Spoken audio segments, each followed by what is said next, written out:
بعد دوربینی یکی از خویشاوندان که در اونجا بستری بود معالجه میکرد رفتم. بختیار میگوید این دیداربینی قریب بود که آخرین دیدار با بیمار باشد، چون که به اهمیتی یا اشتباه اندک طبیب حال خویش بیمارش را بدتر کرد. دکتر آمد و اما گفت دارتون باید بذارونم، ولی وقت نشد. خیلی به اصلاح کل کرد، سوزندار رو بذارم برامد رفت. یک وقت بود که این بیمار حلقش قاق شدن گرفت. گفت چی بود؟ اومد که میبخشی امک جون و دارو باید در اون همسایه میگذاشت در توش بذاری. گشته خیلی باز برزیدین و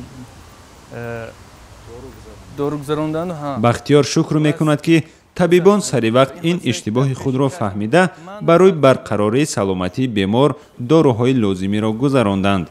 این یگانه اشتباه طبیبان در کشور نیست. وزارت تندرستی و حفظ اجتماعی خبر داد که از اول سال جاری 31 مورد اشتباه طبیبان در کشور را آشکار کرده نسبت چنین پزشکان جزای مأموری یا جریمه صادر شده است. این در حالی است که در تاجیکستان موضوع سطح پست تخصص پزشکان و معالجه اشتباهی زیاد مورد انتقاد قرار می‌گیرد. 2 سال اخیر در وزارت تندرستی و حفظ اجتماعی با فرمایش وزیر تندرستی و حفظ اجتماعی کمیسیه مخصوص شده است که هنگام معاینه شدن هم اشتباه طبی تشخیصی و کلینیکی درجه تخصصی کم یا پورا گرفته کرده می شود بغیر که با جریمه بندی می شود.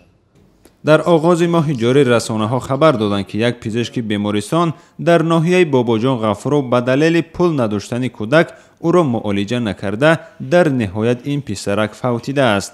دادگاه این دختر را برای 4.5 سال روانه زندان کرد. ولی وزیر تندرستی میگوید در همین ناحیه یک چنین قضیه دیگر در دست بررسی دادگاه است، ولی گناهکار بودن یا نبودن طبیب را تنها دادگاه معین خواهد کرد. موضوع سلامتی و دسترسی مردم به طب باصفت سالهای استقلالیت تاجیکستان به یک موضوع داغ جامعه تبدیل شده است. در اکثر شکایت‌های مشتریان طبیبان تاجیک از ناکافی بودن دانش برخی متخصصان و ضرورت پرداخت مبلغ برای معالجه در بیمارستان‌ها که گاه خیلی گران می‌شود شکایت می‌شود. ساکنان هم به فعالیت طبیبان نظر گوناگون دارند.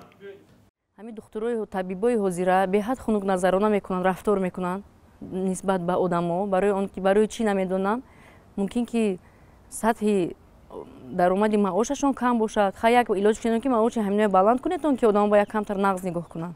لبوی دکترخانه نروی اگر آدم قد نقض گپ نمیزنن، تماما خنک نظری میکنن.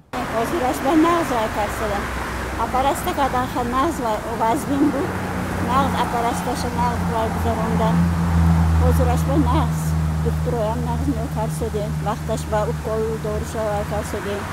طبیبان تجربه دار میگویند که مسئله اشتباه در کار طبیب چیزی است که متاسفانه رخ میدهد و این هم یک تجربه کار و زندگی کارمندان این ساحه است. متخصصان طب میگویند که در همه حالت مشتری ها یعنی بیماران در صورت شبهه در کسبیت طبیب حق دارند به متخصص دیگر مراجعت کنند و یا از نهادهای دخلدار درخواست کنند که به کار و تصمیم کارمندان طب بهای کسبی و حقوقی داده شود. کمیسیون مخصوص وزارت بهداشت باید این گونه حادثه ها را مورد سنجش قرار دهد.